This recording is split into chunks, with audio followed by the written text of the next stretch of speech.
지난주에 우리가 언약궤 구속사 네 번째 시간에 율법과 복음과 관계에 대해서 우리가 말씀을 1차적으로 나눴어요. 그래서 그 말씀을 나눈 다음에 또 어떤 새롭게 좀 정리를 더 깔끔하게 해야 되겠다 싶어서 오늘 그 보충 자료를 만들어서 드렸습니다. 오늘은 이 보충 자료로 말씀을 증거하고 율법과 복음의 관계에 대해서는 오늘 마무리를 할 겁니다. 그래서 오늘은 그 자료 중심으로 이렇게 증거를 할 거니까 이렇게 좀 하시고요. 우선 우리가 지금 우리 안에 하나님은 살아 계시죠. 예, 다 살아 계시는 하나님을 만나야 되잖아요. 근데 그 살아 계심의 하나님은 우리가 뭘로 확인을 할 수 있냐 하면 하나님께서는 약속을 하셨어요. 먼저 그것을 성취시켰고 또 성취시켜 가는 중에 있어요. 그래서 우리는 하나님의 어떤 살아계심을 우리 개인적으로도 찾아오셔서 내 안에 내 인생에 관여하고 간섭하시는 분이신 것도 분명해요. 그렇지만 그렇게 우리가 느끼는 하나님도 있고 기록된 말씀 가운데 약속을 이렇게 하셨고 그러면 4000년 전부터 이렇게 약속을 하셨잖아요. 그 4000년 전에 하셨던 그 약속들이 지금 그것이 어떠한 과정을 거쳐서 어떻게 이루어졌고 그것이 나에게는 지금 신앙이라는 어떤 믿음으로 어떻게 나에게 적용되고 있는지에까지 그런 것들을 우리가 잘 알고 있을 때 하나님은 이렇게 살아계시는 하나님이구나를 우리가 알 수가 있어요. 그런데 우리가 이제 금방 내가 이제 형제님 자료를 사실은 제가 요한복음 19장을 이제 자료를 못 보고 왔어요. 그런데 자료 내준 거 딱 첫 페이지에 보면 디모데전서 1장 9절이 딱 이렇게 언급이 되어 있어요. 여기에도 보면 율법은 옳은 사람을 위하여 세운 것이 아니다라고 되어 있죠. 이거를 내가 이거 보면서 이제 먼저 말씀을 드리는 거예요. 세운 것이 아니라 오직 불법한 자와 복종하지 않은 자와 경건하지 않은 자와 죄인과 거룩하지 아니한 자, 망령된 자와 아버지를 죽이는 자와 어미를 죽이는 자와 살인하는 자, 치는 자 때문에 율법을 만들었다라는 거예요. 그러니까 이 율법이라는 것은 분명히 우리에게 복음으로 넘어가는 그 과정에 없어서는 안 될 것이지만 이 자체가 목적이 아니라는 거예요. 자, 그래서 우리 오늘 성경을 한번 여기 먼저 찾아보고 갈 건데 이 율법이 어디서 출발됐는가를 우리가 알면은 대략은 알 수 있어요. 출애굽기 15장으로 갈게요. 요거는 말씀 자료에 있지 않아요. 그래서 직접 성경에서 찾아보는데요. 출애굽기 15장 22절에서 26절까지 내용을 보면 좀 알 수가 있어요. 구약 성경 105면입니다. 제 성경책으로는. 자, 지금 모세를 따라서 홍해를 건넜어요. 출애굽을 해서. 그리고 이제 3일 길을 가서 도착한 데가 어디냐 하면 마라라는 데예요. 자, 읽어볼게요. 22절. 모세가 홍해에서 이스라엘을 인도하며 그들이 나와서 수르 강야로 들어가서 거기서 사흘 길을 걸었으나 물을 얻지 못하고 마라에 이르렀더니 그곳 물이 있어서 마시지 못하겠으므로 그 이름을 마라라 하였더라.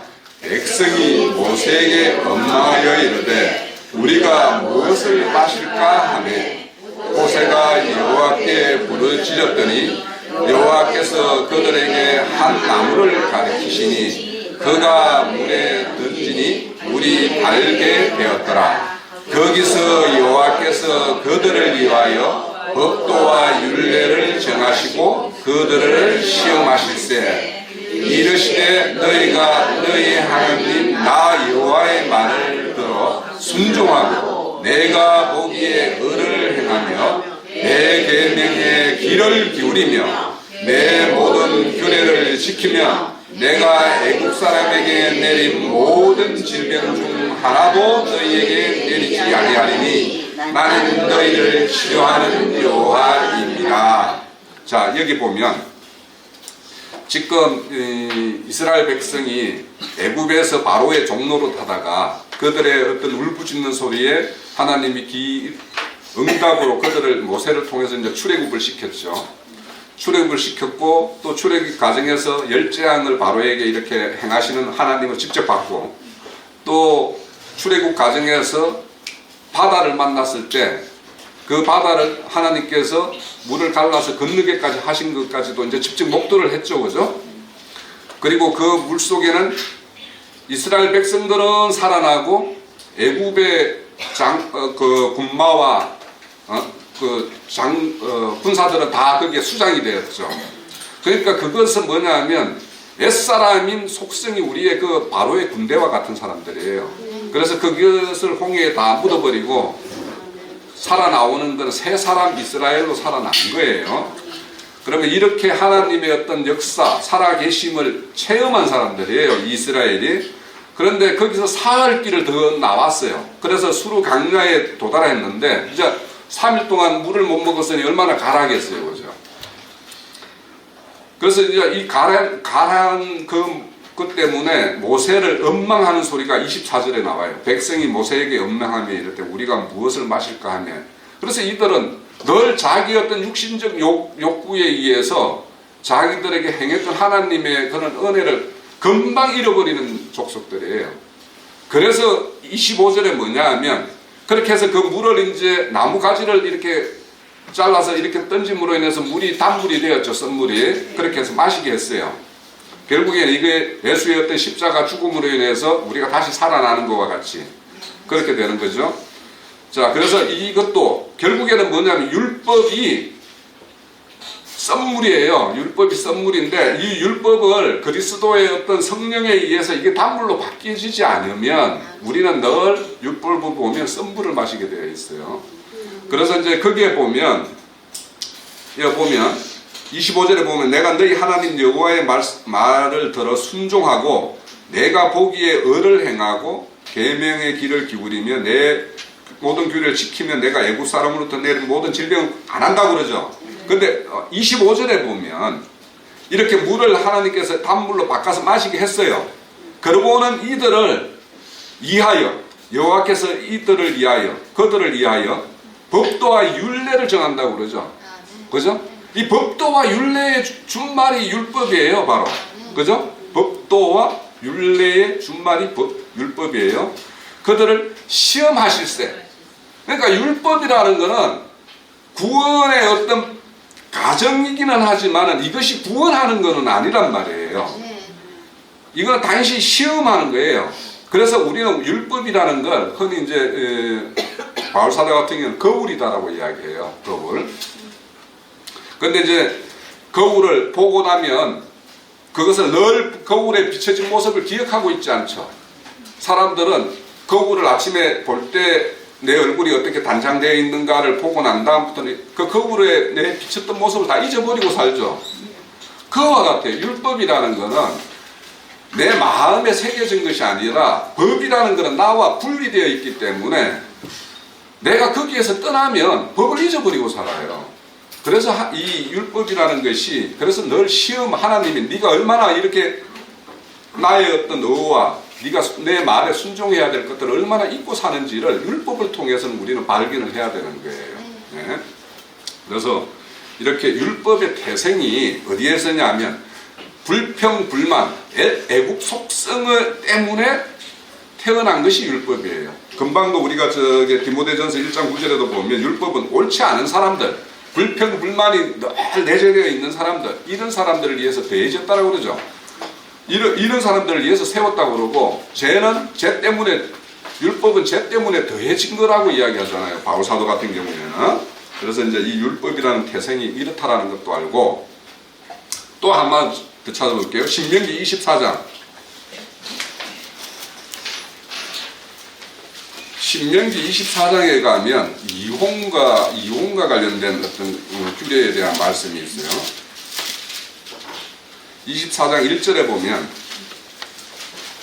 사람이 아내를 맞이하여 데려온 후에 그에게 수친되는 이들을 발견하고 그를 기뻐하지 않으면 이혼 정서를 써서 그 손에 주고 그를 자기 집에 보내는 거예요. 율법이라는 거는 이따가 이제 살펴보겠지만 A라는 걸 행하면 그에 따라서 딱 붙는 게 뭐냐면 B라는 게 딱 따라붙어요. 뭐냐 하면 악한 걸 행하면 악한 걸로에 대한 어떤 벌이라는 것이 바로 딱 따라붙는 것이 율법이에요. 그런데 하나님이 그렇게 만약에 모든 것을 법대로 한다라면 우리에게 구원이라는 있을 수가 없죠. 그래서 율법이라는 것은 우리를 정죄케 하는 거고 우리의 사망의 그늘 아래 묶어두는 거라고 그랬어요. 그런데 복음이라는 것은 복음은 이런 수치되는 것과 이런 것이 있으면 그것을 싸매는 것이 복음이에요. 그래서 상한 것이 있으면 상한 갈 때도 꺾지 않는다고 그러죠. 주님은. 그런 것처럼 그분은 상처 난 게 있고 흠결이 있으면 그것을 싸매고 이렇게 해서 온전케 하는 것이 하나님의 어떤 복음의 어떤 속성이에요. 그래서 율법과 복음이라는 것은 이렇게 다 다르다라는 걸 먼저 좀 이렇게 인지하고, 자, 오늘은 말씀 자료로 이제 중심으로 쭉 볼 겁니다. 우리는 율법을 어떻게 이해할 것인가? 성경은 우리에게 뭐라고 말하는가? 대부분의 사람들은 율법과 복음을 대립적으로 봐요. 그래서 율법은 나쁜 거, 복음은 좋은 거, 이런 식으로 이제 많은 사람들이 보는데 그렇지 않다라는 거예요. 그래서 이제 이따 말씀으로서 계속 이제 한번 증거를 해볼게요. 그래서 이제 이것을 율법과 복음을 대립적인 관계로 보는 사람은 구약은 이미 끝난 시대의 이야기인데 그것을 우리의 신약 시대를 사는 우리가 그 구약을 뭐하러 배울 필요가 있으며 우리는 그거에 대해서 우리가 상관하지 않아도 된다 이렇게 주장하는 사람이 있는가 하면, 또 그리스도 오심으로 구약과 율법은 자동적으로 폐기된 것이다 이렇게 이야기하는 사람이 있는가 하면, 또 반대로 율법은 온전히 엄격하게 지키는 것이 신약 성도들의 어떤 모습이다. 왜냐하면 하나님께서 우리 이제 성령이 우리한테 와 있기 때문에 성령님이 도심이 율법을 지키라고 도와주는 거, 그 일을 하러 그분이 오셨다라고 주장하는 사람들이 있어요. 그 대표적인 것들이 이제 요즘에 메시아닉 주라고 해서 유대교적 기본 방침에다가 예수가 메시아가 맞다라고 이렇게 인정하는 그런 어떤 가르침들이 굉장히 좀 힘을 얻고 있어요. 왜냐하면 사람들은 사람 속에는 종교성이 있어서 내가 뭔가를 지켜내고 뭔가를 해내야지 내가 뭐 그래도 변한 것 같다. 내 스스로가 이런 삶을 살아내야지 하나님의 자녀지. 막 이런 식의 어떤 그런 선입관이 있기 때문에, 그래서 이런 메시아닉 주 같은 경우에는 성령이 오심으로 인해서 우리가 성령이 없을 때는 율법을 지킬 수가 없었는데 성령이 오셨기 때문에 우리는 율법을 충분히 지켜낼 수 있는 그런 사람으로 변했다라고 이야기하는 것이 이 메시아닉 주들의 어떤 주장이에요. 그런데 성령은 그런 것 때문에 오신 게 아니에요. 이따가 이제 좀 볼게요. 우선 복음은 어느 날 갑자기 하늘에 뚝 떨어진 것이 아니다라는 거예요. 구약의 율법이라는 이런 것들, 구약의 이야기, 모형과 그림자와 같은 이런 것들로 제시되어 있던 그런 계시가 있었기 때문에 실질적으로 그분이 오셔서 이루어진 그걸 우리는 바라보기 때문에 실질적으로, 그런데 주님께서 이루신 일들이 인간의 상식이나 이런 범위 내에 있지 않는 일들이에요. 그래서 그것이 쉽게 믿어지지가 않아요. 그런데 구약에서 이야기를 하나님이 어떤 약속을 했고 그 약속의 성취의 모양이 어떠했는지를 하나하나 낱낱이 살펴보면은 이래서 이렇게 하셨구나. 그래서 이따가 이제 보겠지만 하나님은 어떻게 모든 율법을 복음화로 이렇게 전환을 시켰는가에 대해서도 이제 좀 이야기를 나눌 거예요. 자, 그래서 그런 어떤 복음의 어떤 내용 속에 율법은 복음의 모형과 그림자를 다 안고 있는 거예요. 그래서 우리는 구약을 통해서 모형과 그림자를 통해서 그분의 어떤 실제를 더 명확하게 알 수 있다는 거예요. 자, 복음을 정확하게 알기 위해서는 율법과 복음의 관계를 알아야 하는 그 이유가 있어요. 자, 율법에서 복음으로 발전이 이제 전환을 되는 건데, 자, 인간의 구속을 위해서 섭리하시는 하나님의 역사 전개를 우리는 구속사라고 해요. 그래서 우리 구속사는 하나님께서 직접 구약에서는 어떤 모형으로 제시했던 것들을 통해서 예수 그리스도로 인해서 완전히 실제화시킴으로 인해서 구속사는 이렇게 완성으로 가고 있는데, 구속사의 기동과 굴절을 우리가 언약이라고 말씀을 했어요. 그래서 언약 가정에 언약의 어떤 아담에게 약속했던 거, 노아에게 했던 거, 아브라함에게 했던 거, 다윗에게 했던 거, 예수가 다 성취시키고 예수가 이 땅에 오셔서 또 우리에게 약속했던 거, 또 앞으로 이루어 갈 것, 이런 것들에 대해서 모든 것들이 따로따로가 아니라 싹 다 모든 것이 연계가 되어 있다는 거예요. 그래서 율법과 복음을 서로 이렇게 나누어서 딱 칼로 잘라서 이렇게 설명할 수 있는 것이 아니고, 그래서 이것은 서로 연계가 되어 있음을 우리는 알아야 돼요. 자, 구약시대의 계시의 형태는 율법이었어요. 율법 속에 제사 있죠. 절기 있죠. 그죠? 제사장 제도가 있죠. 뭐 도피성이 있죠. 이런 것들이 다 뭐냐면 신약시대에 와서 예수에 의해서 다 이루어질 제사의 모형이었죠. 일곱 절기도 예수님에 의해서 다 성취될 일들이었죠. 그죠? 자, 또 도피성이라는 것도 거기는 범죄자들이 도망가면 살 수 있는 어떤 그런 특별한 지역으로 정해져 있었죠. 이 땅에 오늘 이 시대에는 교회에 들어와서 교회로 거처로 삼고 여기를 피난처로 삼아야지 그 사람이 살아나는 거와 똑같은 거예요. 그러니까 구약의 모든 이야기는 신약에 의해서 완전 성취될 이야기들을 다 하고 있다는 거예요. 그래서 모든 율법은 이렇게 그리스도의 어떤 계시, 그것들이 다 이렇게 포함되어 있었던 것, 내포되어 있었던 것이 신약시대에 와서는 예수에 의해서 실질적으로 드러난 거예요. 율법은 창세전부터 그리스도 중심으로 계획되어 있는 복음의 모든 애표된 그림자였다. 이것이 에베소서에 어떤 언급되어 있죠. 자, 앞서 말씀드린 대로 율법에 기록된 피의 제사, 이런 모든 것들은 예수님의 십자가의 대속제물로 드려짐과 또 그분의 어떤 하목제물로 드려짐, 그래서 또 그분은 소제고 우리가 드리는 요제고 거제고 뭐 모든 제사를 완성시키게 그분의 십자가의 죽으심이에요. 또 율법에 기록된 일곱 절기들, 이 일곱 절기들은 개인적으로도 내 개인에게도 일곱 절기가 있었죠. 그죠? 일곱 절기로 우리는 가고 있는 거죠. 지금 우리는 최종적으로 육신의 장막을 끊는 날이 뭐냐면 초막절에 들어가는 날이에요. 그죠? 장막에, 그리스도의 참장막에 우리는 들어가는 날이에요. 그런데 이것이 우리 개인에게도 이렇게 적용될 뿐더러 하나님의 어떤 이 구속사를 이어가는 어떤 그 경륜적인 큰 그림 속에서도 일곱 절기를 향해 가고 있어요. 이 모든 구속이 끝나면 하나님의 최종 장막절로 딱 마무리되면은 이 구속사나 이 인류의 모든 것들은 하나님께서 다 없이 하실 거예요. 자, 이와 같이 이 절기라는 것도 개인에게 또 하나님의 어떤 구속사적으로 이렇게 진행되는 어떤 그런 것들을 다 보여주는 것이다. 자, 율법의 모든 대표적인 내용은 모두 인자 예수 성령의 오심으로 인해서 모든 게 성취되는 것이고, 율법과 복음은 서로 대립적인 관계가 아니라 전후, 그러니까 율법이 있음으로 인해서 우리는 지난주에 율법이라는 거는 우리를 우변에 딱 죄인이라고 붙여놓는다고 그랬죠.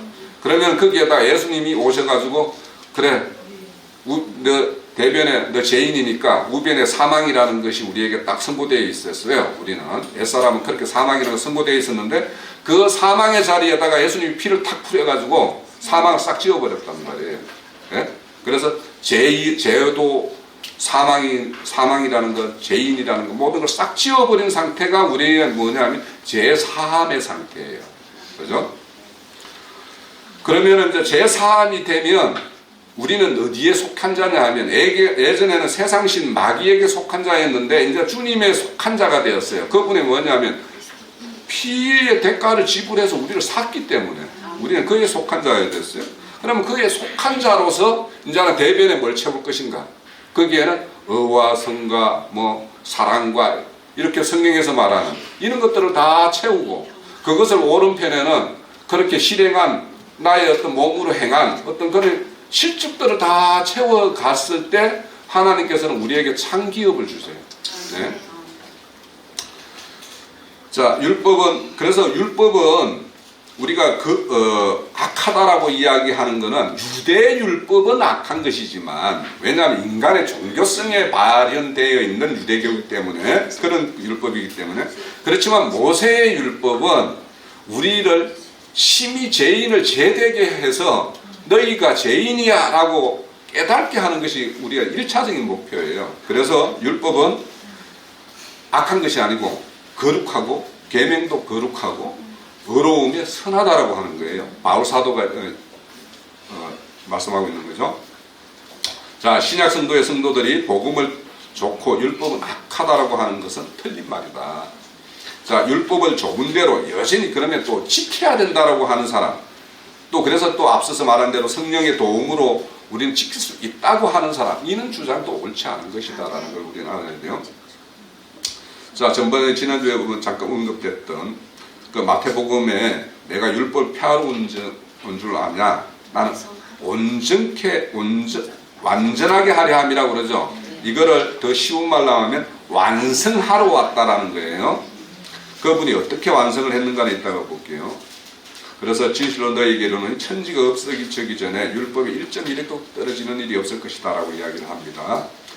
자, 복음은 율법의 완성이라는 것이 무슨 뜻인가를 좀 이제 볼게요. 예수님은 율법의 관계를 폐함의 관계가 아니라고 이야기를 해요. 그죠? 폐하러 온 것이 아니라 나는 완전케 함, 완성시키러 왔다라고 이야기를 해요. 왜냐하면 모형으로 지금 제시되어 있죠. 자, 이거를 우리가 세상에서 가장 잘 대표되는 걸로 보면은 우리 아파트 모델하우스 가죠. 모형이죠. 내가 모델하우스 그거 가서 살 거는 아니잖아요. 그거 보면서 아, 내가 여기에 내가 집을 청약을 하고 그래서 내가 이 청약에 내가 불화를 받게 되면 아, 앞으로 내가 이런 집에서 들어가 살겠구나. 아, 이런 집이면 내가 이런 가치를 지불할 수 있지라고 해서 우리는 청약을 하고 그 집을 분양받는 거죠. 똑같아요.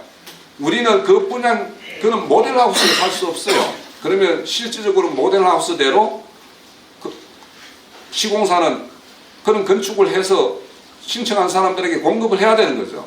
이 공급자가 누구냐면 주님이세요. 주님이 지어서 우리에게 공급을 해요. 자, 인간이 육신의 연약함으로 인하여 율법의 요구를 이룰 수 없죠. 율법의 요구는 죄에 대해서는 사망이죠. 그죠? 그래서 우리 인간이 그게 이룰 수가 없어요. 그런데 이제 대부분 사람들은 이렇게 되면 주님의 원하는 아까 우리 찬양대로 주님의 목적이 이루어지지가 않아요. 이렇게 내버려 두면. 그래서 주님께서는 창세전부터 예수 그리스도를 동원시켜 가지고 예수 그리스도 안에서 다 살려낼 계획을 다 세우셨던 거예요. 그래서 예수님을 죄 없는 하나님의 아들을 우리 죄를 대신 짊어지게 할 수 있는 인간의 육신의 몸을 입고 이 땅에 보내셨어요. 자, 그래서 율법의 요구를 이루려면 만약에 예수님이 죄인이 죄를 속할 수는 없죠.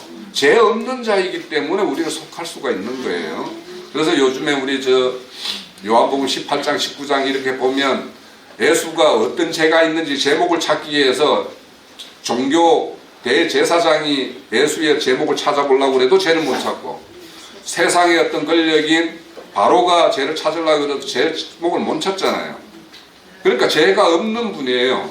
그러니까 없는 분이 우리를 대신해서 피 흘려 주셨기 때문에 우리는 대속이 되는 거죠.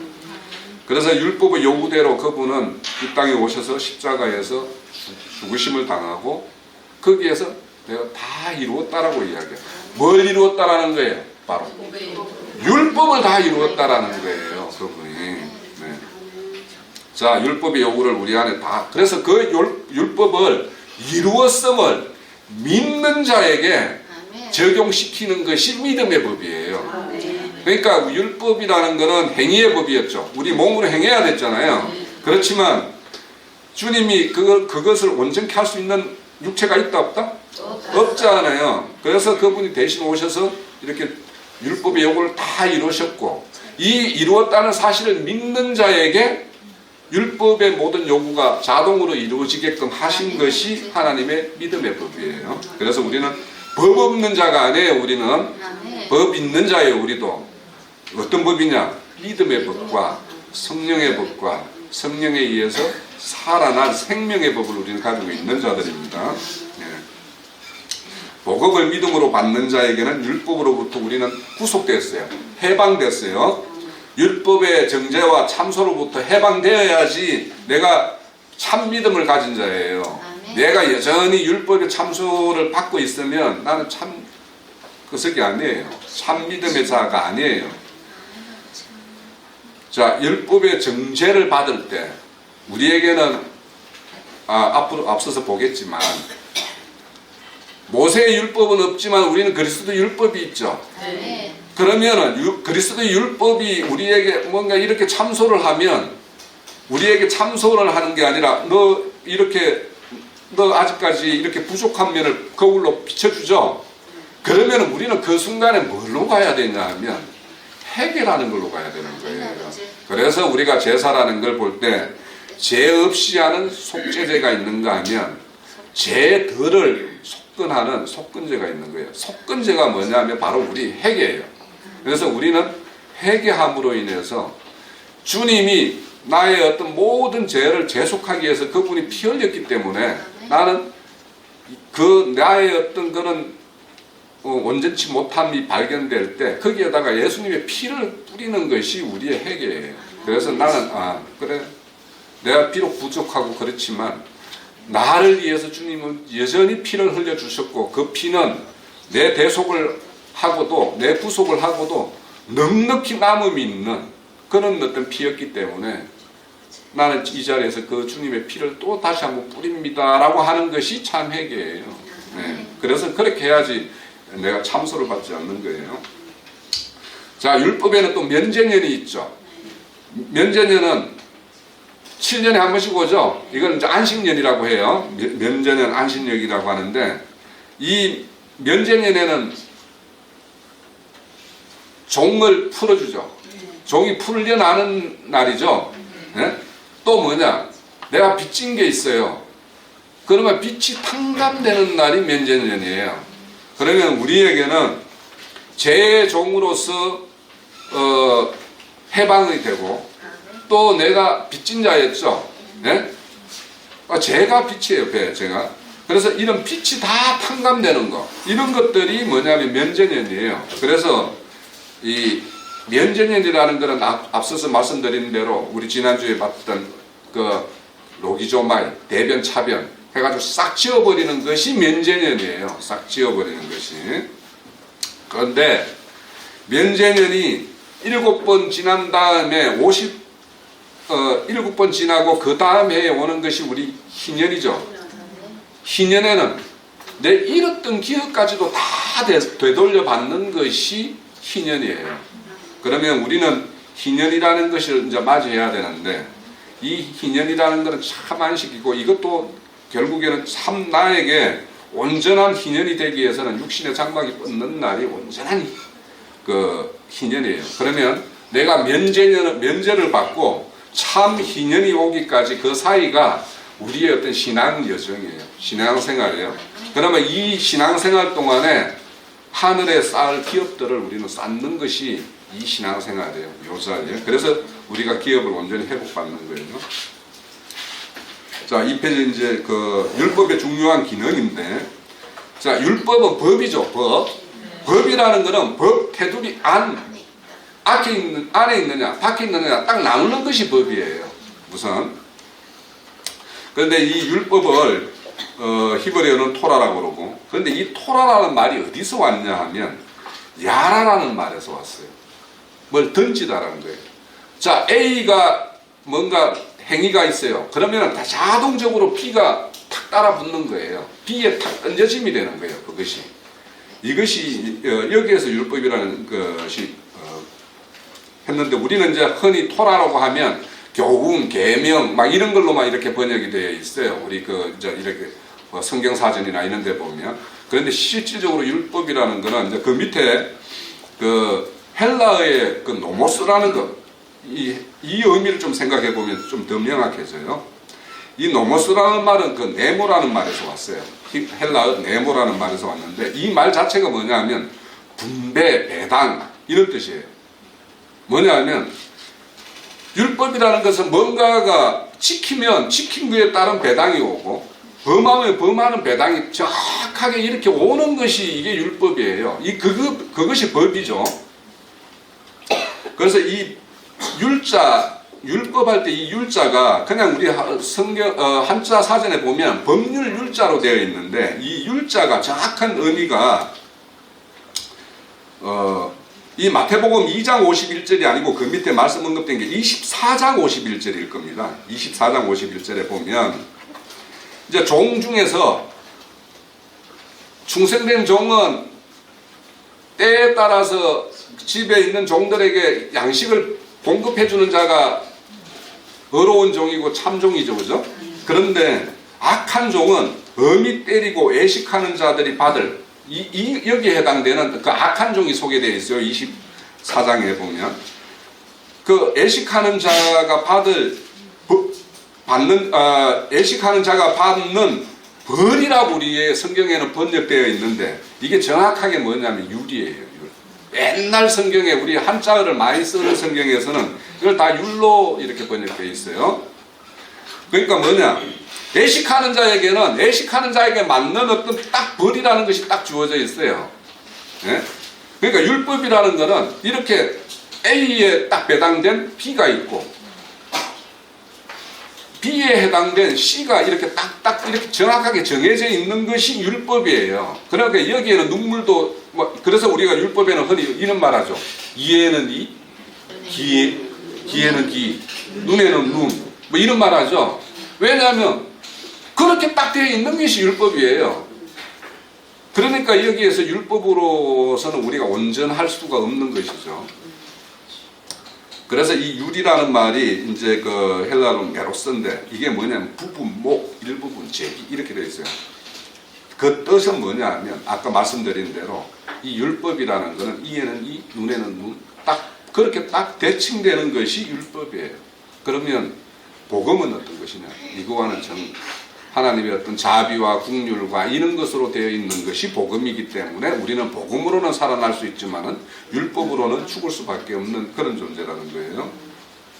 그래서 우리가 율법의 어떤 기본 정신이 앞서 말씀드린 대로 출애굽기에 보면 그렇게 출애굽을 시킨 하나님의 어떤 그런 큰 어떤 능력과 그런 것들을 다 금방 잊어버리고 지금 육신의 어떤 필요에 따라서 목마름에 따라서 바로 불평불만하는 옛사람의 어떤 그런 속성들을 시험하고 그것이 어떤 것인지를 비춰주는 것이 율법이라는 거예요.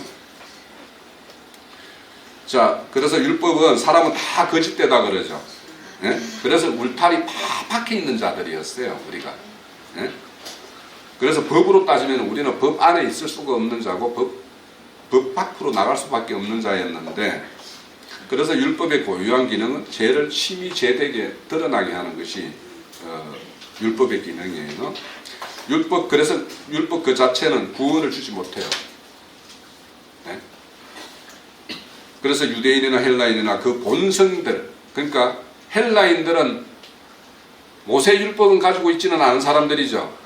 그런데 그 사람들도 어떤 본성의 율법을 가지고 있다라고 바울 사도가 말해요. 로마서 2장에 보면. 그래서 그들은 마음의 율법을 다 가지고 있어요. 그래서 그들에게도 다 제 아래 있는 거예요. 그래서 율법에 따라서는 의인은 하나도 없다라고 말을 하고 있고 율법의 기능은 인간이 하나님 앞에서 자신의 율법에 범한 죄인임을 깨닫게 하는 것이 율법의 첫 번째 기능이에요. 자, 그래서 모든 인간의 죄인됨을 깨닫게 하는 기능이 율법의 제1 기능입니다. 네. 그래서 뱀에 미혹된 어떤 첫사람에 속한 사람들, 타락한 본성, 이것들로 인해서는 하나님의 의롭다함을 이룰 수가 없는 자들이에요. 그래서 죄에 대해서는 싹슨 사망이고 사망으로부터 우리는 멸망받을 수 없는 존재임을 인식해야 하는 것이 율법의 고유한 기능이에요. 우리가 율법이 없으면 죄가 죄인 줄 모르잖아요. 네. 그래서 또 율법은 전적으로 타락한 자신의 힘으로 도저히 구원을 이룰 수 없다라는 것을 알게 하는 것이 율법이죠. 자, 그와 관련된 말씀들을 그 밑에 고린도전서와 로마서 3장 20절에 언급되어 있고 네. 로마서 7장 7절에 보면 그런즉 우리가 무슨 말을 하리요? 율법이 죄냐? 그럴 수 없다라는 거예요. 율법으로 말미암고는 내가 죄를 알지 못하였으니 곧 율법이 탐내지 말라 하지 않았다면 내가 탐낸다라고 해서 그것이 죄인 줄 어떻게 알겠냐 이런 걸 말하죠. 네. 자, 두 번째 기능은 그러니까 율법의 기능은 첫 번째는 죄를 깨닫게 하는 거고 두 번째 기능은 그리스도로 인도하는 몽학선생이라는 거예요. 왜냐? 죄인임은 깨달았는데 그러면 나는 죽을 수밖에 없네? 그럼 살 길이 없는 거야? 이런 걸 생각을 하게 되는 거죠.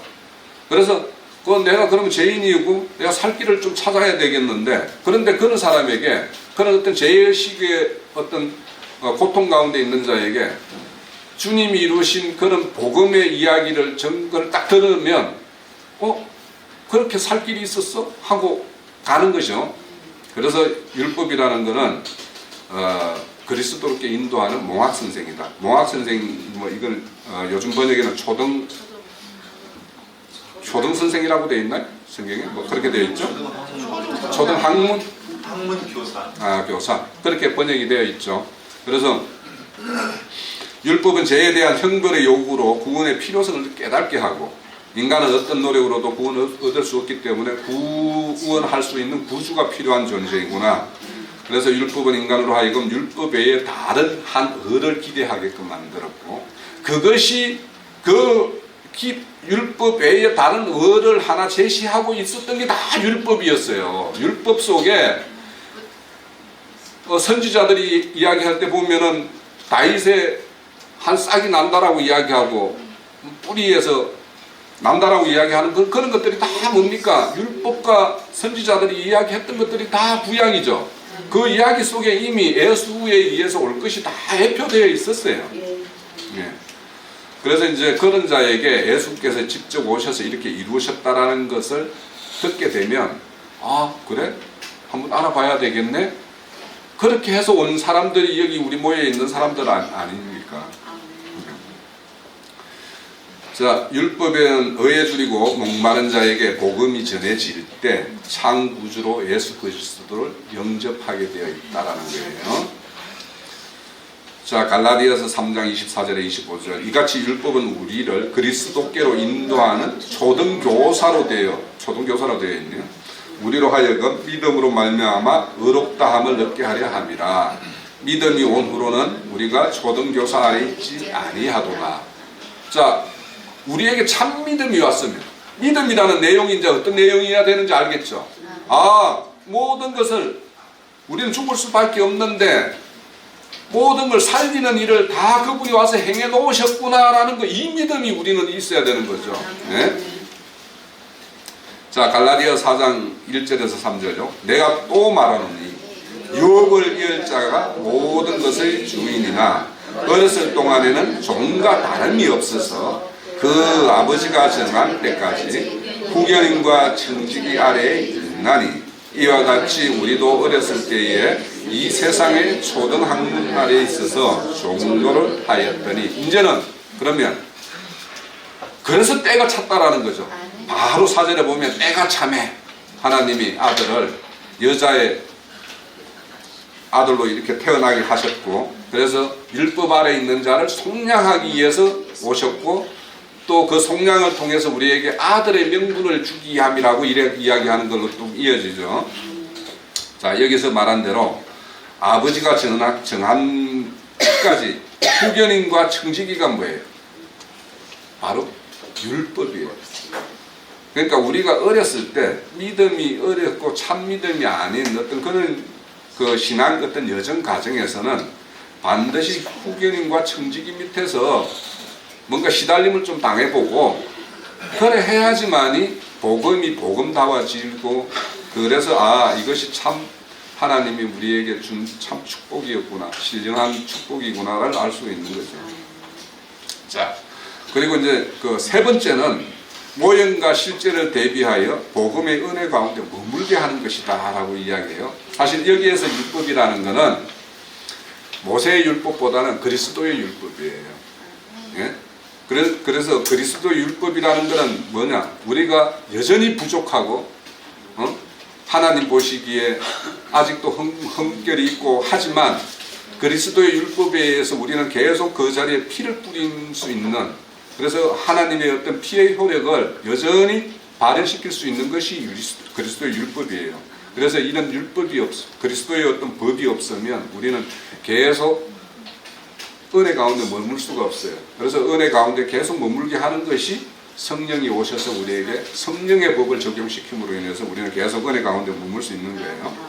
자, 복음은 율법을 통하여 인간의 죄임을 보여준 후에 구원의 길을 제시하고 있습니다. 복음은 믿는 자에게 구원하시는 하나님 능력이 있다고 그러죠. 예? 로마서 1장 16, 17절에 보면, 그죠? 복음에는 하나님의 의가 나타나 있어요. 복음에는 하나님의 믿음에 의해서 구원과 의롭다함을 이룰 수 있는 그런 능력이 있어요. 그래서 복음의 능력에는 우리는 크게 두 가지로 나눌 수가 있어요. 인자 예수로 오셔가지고 우리를 죄 없이 하는, 그래서 죄의 종로로서로부터 우리를 해방시키는 그 구속을 이루는, 그래서 그 구속을 우리가 믿음으로 받는 자에게는 뭐예요? 하나님과 나의 관계는 이제 시작이 되는 거죠. 언약 관계를 시작을 해요. 그래서 그 부분이, 그러니까 신약 성도가 하나님과 직접적인 관계를 맺는 것은 인자 예수를 통해서 우리는 이제 하나님과 나는 나의 하나님, 나는 하나님이 되고 너는 내 백성이 될 것이다 라고 이야기했잖아요. 그런 어떤 관계를 설정시키는 것이 인자 예수가 오셔서 하는 거예요. 왜냐하면 하나님은 거룩하신 분이니까 죄인하고는 관계할 수가 없어요. 그래서 죄를 얻게 하는 그 믿음의 법을 가진 자에게 이제는 관계를 시작하는 거예요. 그런데 이제 두 번째, 복음의 능력에는 그분이 인자 예수가 오셔서 다 일을 성취하고 나면은 내가 다시 다른 보혜사를 보내주겠다고 그랬죠. 그렇게 오신 분이 그 영이고 성령이죠. 그죠? 그분이 임재하심으로 인해서 예수가 와서 우리가 하나님과 우리와의 관계를 맺게 했다라면 그 관계를 계속 유지시키고 발전시키는 것이 누가 하냐면 성령님이 오셔 하는 거예요. 그래서 복음이라는 것은 인자 예수의 십자가로 끝내면 안 되는 거예요. 네? 그래서 온전한 복음의 능력은 인자 예수가 와서 이룬 그 구속과 성령님이 오셔서 우리를 더욱 그 은혜 가운데 머물게 해주는 그것이 복합적으로 이루어졌을 때 우리는 참 복음의 세계의 어떤 누림을 가질 수가 있어요.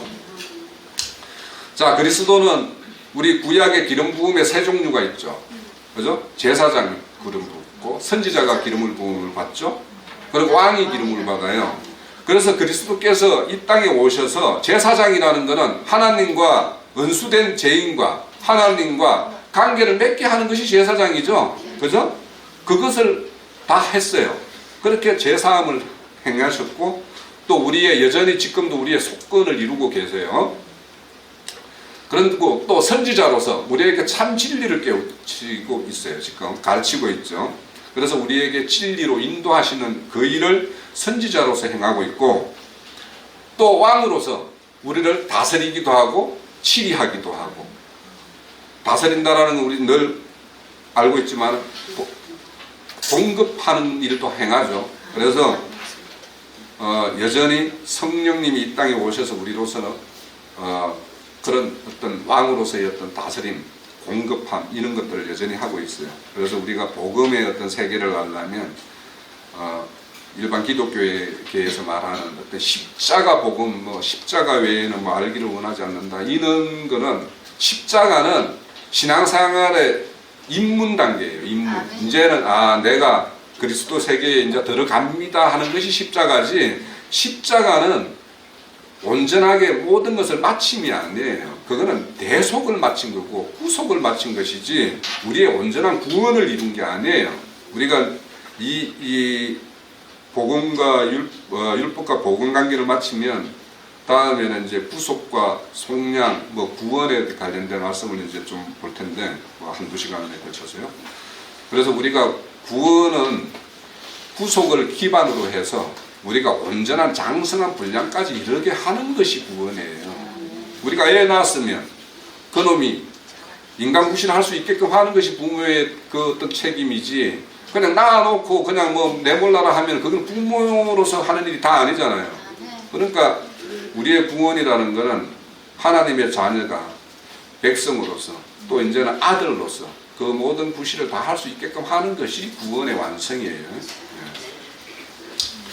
자, 율법과 복음의 상호 연계되어 있다는 건 이제 알겠죠. 왜? 율법이라는 것은 정죄, 우리를 깨닫게 하고, 우리가 죄인임을 깨닫게 하고, 그래서 참 어떤 구원주로 인도하는 그런 어떤 역할을 하는 것이기 때문에 율법 없이 복음으로 넘어간다라는 것은 그건 종교 행위를 하고 있다라는 얘기예요.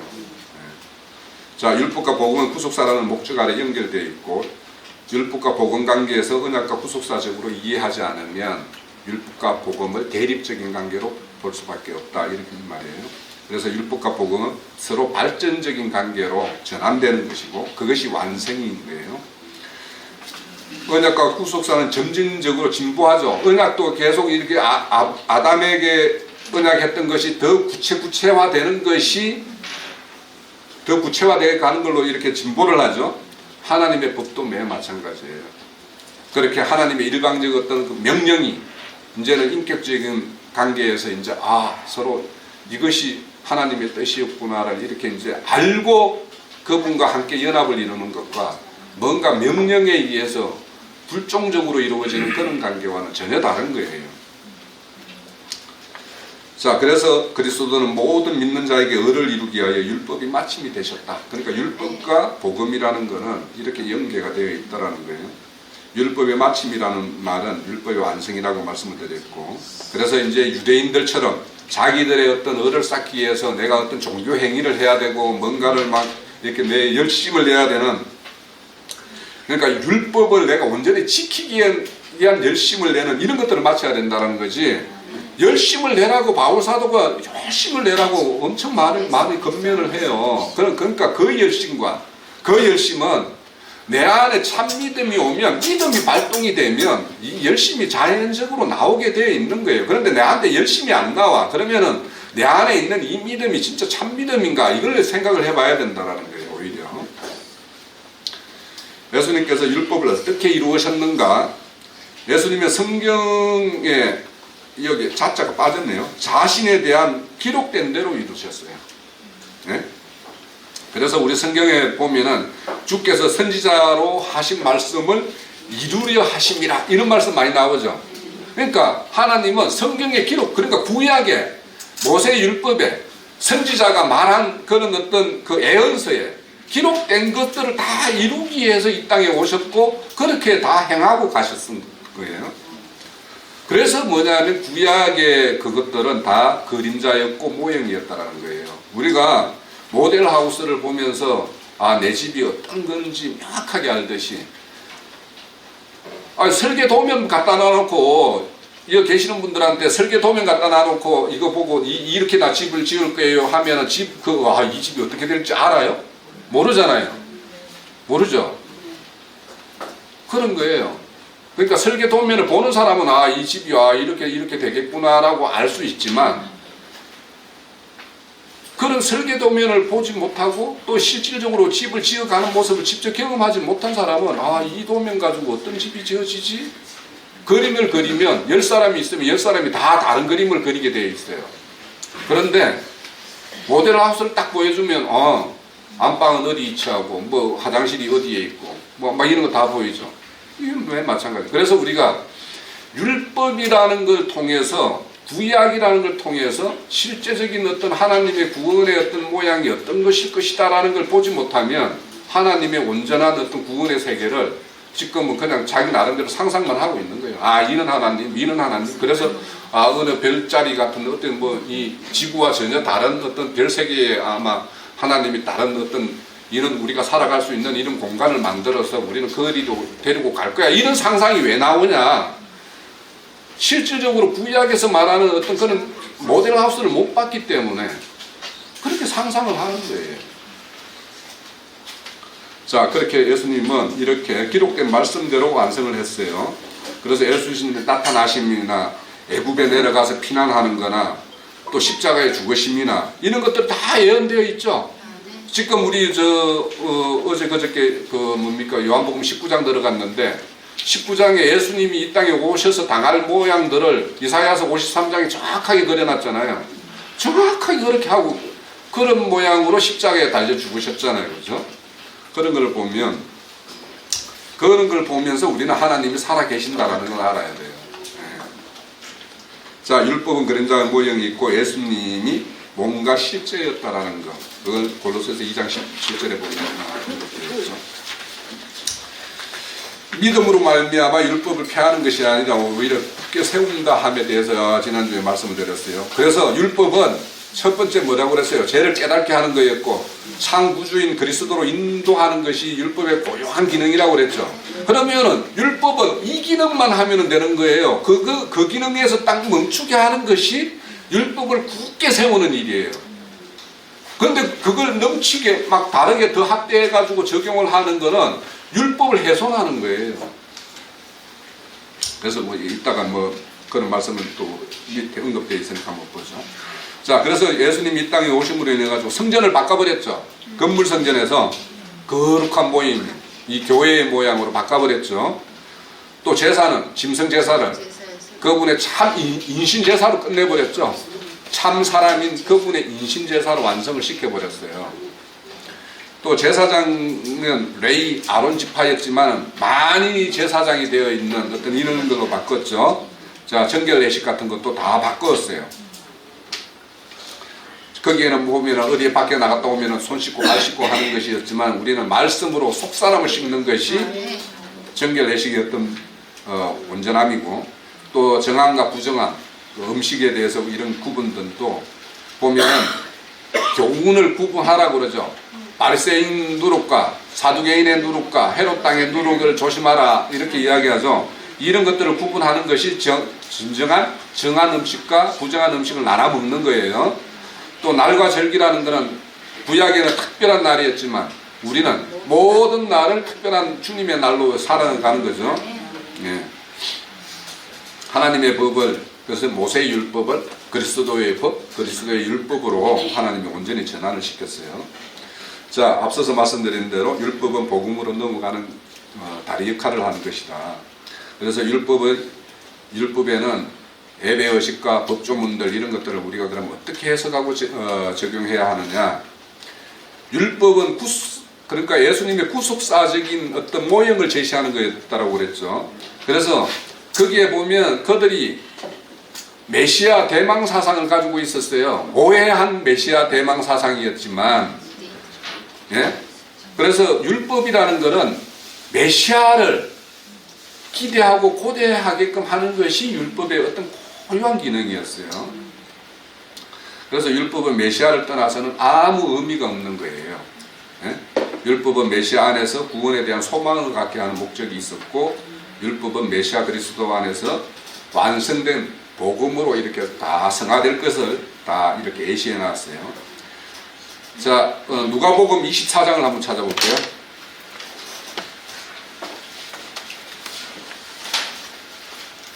24장 27절.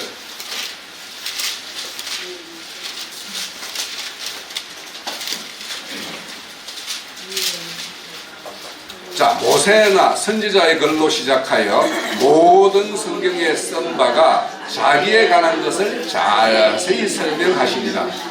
모세와 선지자의 글들이 다 누구에 대해서 기록하고 있다고요? 예수 그리스도에 생각하고 있어요. 또 44절에 볼게요.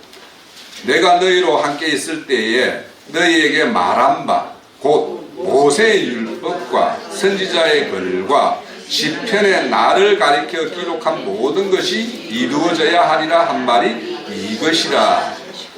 자, 예수님이 이루어진 일들은 뭐냐면 예수님이 오셔서 십자가에 돌아가실 일과 또 예수님이 이 땅에 와서 약속하신 성령이 우리에게 다 임해야 될 그 일들이죠.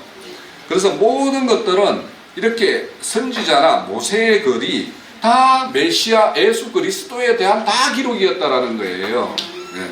그래서 우리는 구약을 볼 때마다 교회가 어떤 모양일지, 교회에 대해서 어떻게 이야기하고 있지, 또 예수에 대해서 어떻게 이야기하고 있지, 이 눈으로 다 구약 성경을 봐야 되는 거예요.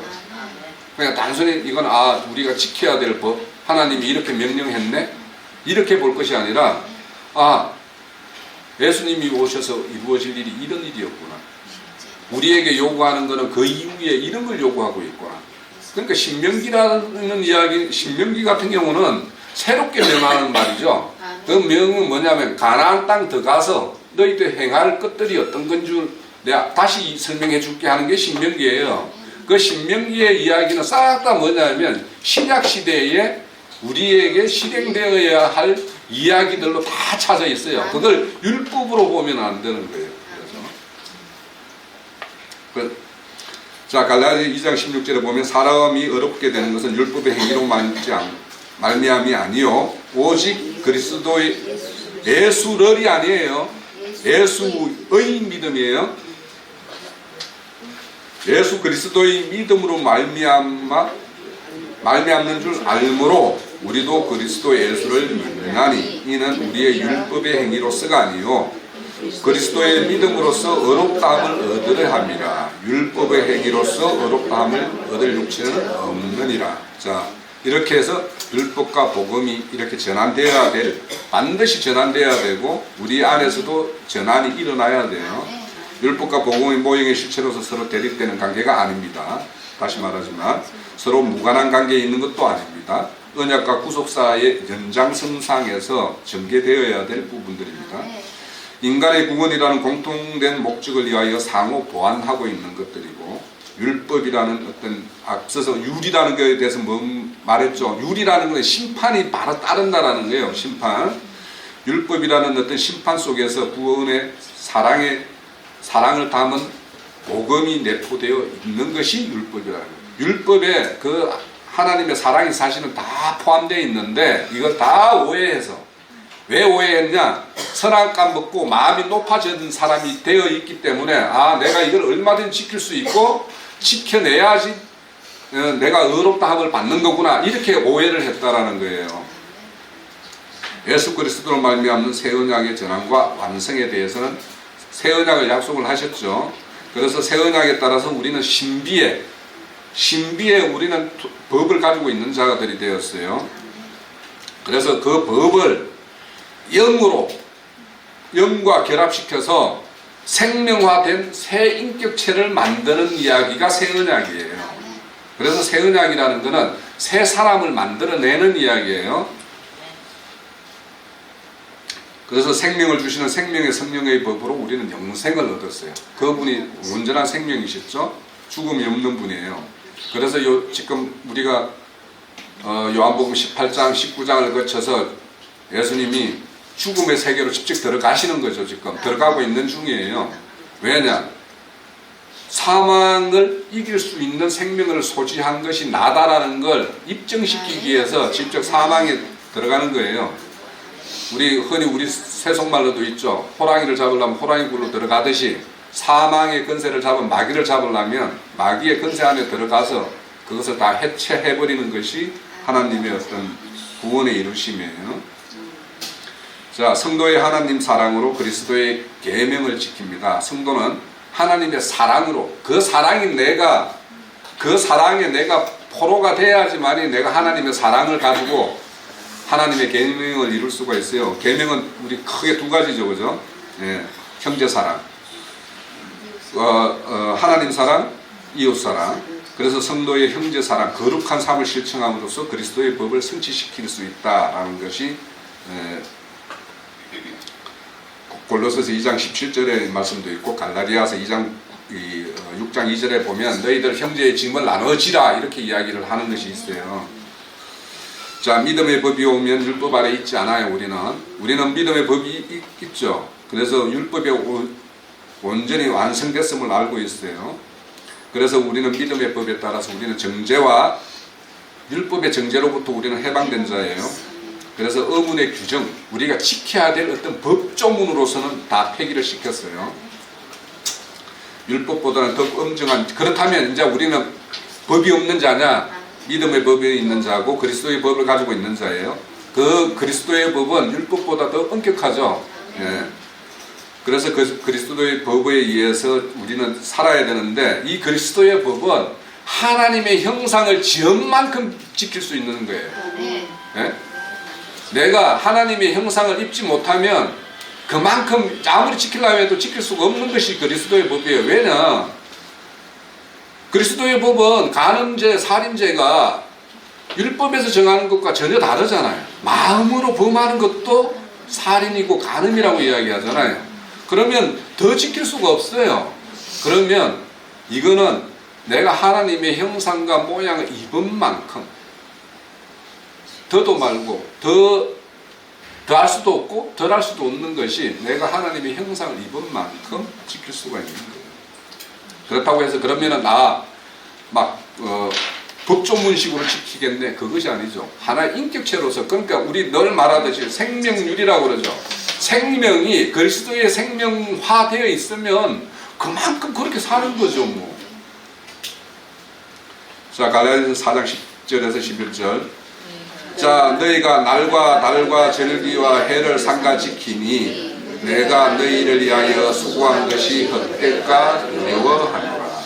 자, 지금부터는 이제 우리가 참 믿음의 법을 가지고 있는 자라면 주님께서 모든 그 덜림으로 인해 가지고 완성했는데 이것을 다시 세우는 율법 행위를 하면 예수님이 이 땅에 오셔서 모든 수고를 다 헛것으로 만드는 거죠. 이것이 뭐로 애견되냐면 여리고 성을 무너뜨렸죠. 그것을 다시 세우면 징벌한다고 했죠. 율법을 주님이 오셔서 이렇게 허물었어요. 완성을 시킴으로 인해서 믿음의 법 있는 자에게는 허물어 버렸어요. 그런데 다시 내가 율법의 어떤 종교적인 행위로 떨어지면 예수님의 죽음을 헛되게 만드는 거가 됩니다. 자, 모든 날을 주 안에 사는 사람이 되어야 하고, 이런 절기가 아니라 우리는 그래서 주일이 안식일이 주일이 토요일이니 일요일이니 이런 싸움하는 거는 웃기는 사람들이 하는 짓이죠. 종교인이나 하는 일이에요. 그러니까 우리는 그런 거에 전혀 개의치 않으면 되고, 이제는 우리는 더욱 엄격한 그리스도의 율법에 있음을 알아야 하는 사람들이에요.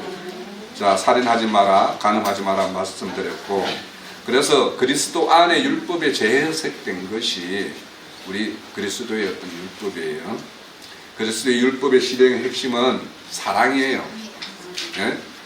우리가 너무 이제 어떤 진리 지식 이런 것들로 이야기하다 보면 이 사랑이라는 말을 하면 뭔가 일반 기독교계가 늘 사랑하니까 우리도 뭐 꼭 그런 말 하면은 뭐 이상한 것 같지만 사실은 사랑이라는 것만큼 온전한 것이 없어요. 고린도전서 보면 믿음과 소망과 사랑 중에 제일은 사랑이라고 그러는데, 믿음과 소망이라는 것은 부분이에요. 사랑이 완전한 거라고 이야기를 해요. 그러니까 믿음이나 소망이라는 것이 있어야지 사랑으로 넘어갈 수 있고 사랑을 온전하게 할 수가 있어요.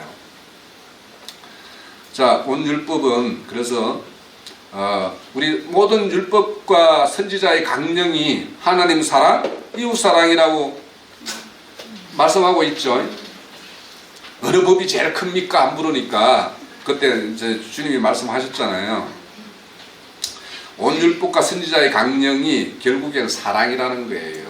사랑으로 기술돼요. 그래서 그리스도의 율법은 사랑이신 그리스도 안에 거하는 사람만이 실행할 수가 있어요. 그리스도 안에 있으면서 실행하는 것이 그리스도의 사랑이에요. 자, 로마서 13장 10절 바울 사도가 정확하게 명제를 내리고 있어요. 사랑은 이웃에서 양을 아니하니 그러므로 사랑은 율법의 마침이 되느니라. 그러니까 우리에게 믿음의 법이 왔고 율법을 완성시키기 위한 것은 사랑이라는 거예요. 사랑으로 내 이웃 사랑하기를 내 몸같이 하라 하신 그 계명을 야고보서는 최고의 법이라고 이야기를 했고, 그리스도의 법을 성취는 내가 너희를 사랑한 것 같이 너희를 서로 사랑하라고 하는 것이 그 실천 행동으로서 뭐냐면 형제의 집을 나눠지라 이렇게 하는 거예요. 그리스도의 계명은 바울 사도가 그리스도의 법이라고 이렇게 다시 불렀어요. 자, 복음은 믿음으로 받아서 살려주는 영과 동거함으로써 희년을 기다리는 그것이 신앙생활이에요. 예? 우리는 지금 그분과 동거하면서 온전한 몸의 구속을 기다리는 자죠. 몸의 구속이 완전히 이루어져야지 우리는 하늘의 기업을 받을 거 아닙니까? 그죠?